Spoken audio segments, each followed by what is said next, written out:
मिस्र के पिरामिडों का रहस्य। संसार के 7 आश्चर्यों में से एक मिस्र के पिरामिडों का रहस्य जानने की नए सिरे से कोशिश की जा रही है। इस अभिनय में मिस्र के अलावा फ्रांस, कनाडा और जापान के विशेषज्ञ एक साथ जुटे हैं, जिनका मुख्य उद्देश्य है पिरामिडों की तकनीकी और उनके अंदर के चैम्बर के रहस्य जानना। प्राचीन मिस्रवासियों की धारणा थी कि उनका राजा किसी देवता का वंशज है, अतः वे उसी के रूप में उसे पूजना चाहते थे। मृत्यु के बाद राजा दूसरी दुनिया में अन्य देवताओं से जा मिलता है। इस धारणा के चलते राजा का कब्र बनाया जाता था और उन्हीं कब्रों का नाम पिरामिडी रखा गया था।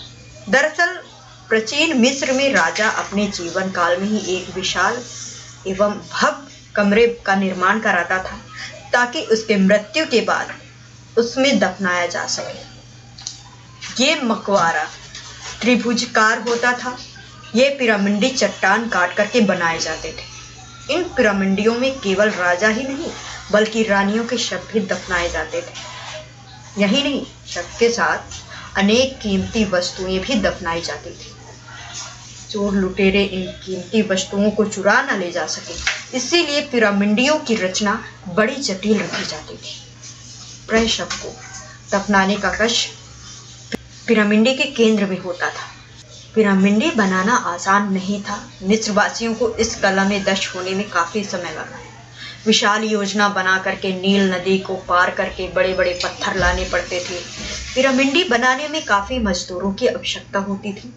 पत्थर काटने वाले कारीगर भी अपने फन में माहिर होते थे। ऐसी मानता है कि पिरामिड ईसा पूर्व 2690 और 2560 शताब्दियों में बनाए गए सबसे पुराना पिरामिड सकारा में स्थित जोसिर का सीढ़ियोंदार पिरामिड है।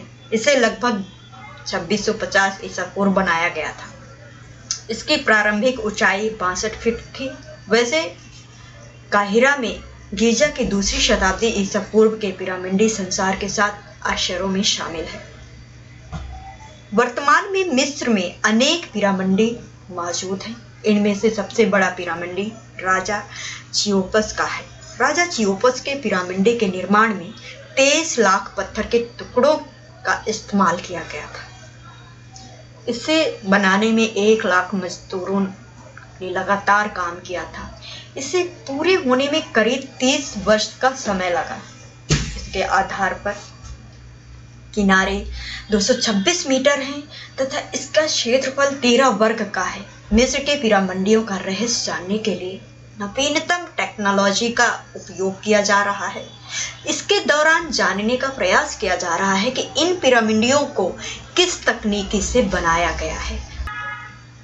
अंदर रखी चीजों का पता लगाया जाता है और उन चीजों को नुकसान भी न पहुंचे, ऐसा विचार है कि पिरामिड की बनावट की अंदरूनी जानकारी जुटा करके 3D इमेज बनाए जाएं। 1922 में तूतनखामन की मम्मी को खोजा गया था। ब्रिटिश पुरातत्वों होवर्ड कार्टर ने फरमाओ इस मम्मी को ढूंढा था। मम्मी ने तावीज पहन रखा था और पूरे चेहरे पर सोने से बने मांस से ढका हुआ था। क्वार्टर और उनकी टीम ने फरमाओ के चेहरे से मांस भी उतारा था। कहा जाता है कि अब तक केवल 50 लोगों ने तूतनखामन के चेहरे को देखा है। इस मम्मी को एक ताबूते में रखा गया था और जब इस प्राचीन शासक के शरीर को इससे बाहर निकाला गया तो उसका चेहरा झुर्रियादार और काला था। हालांकि बाद में वापस मास्क लगा दिया गया था।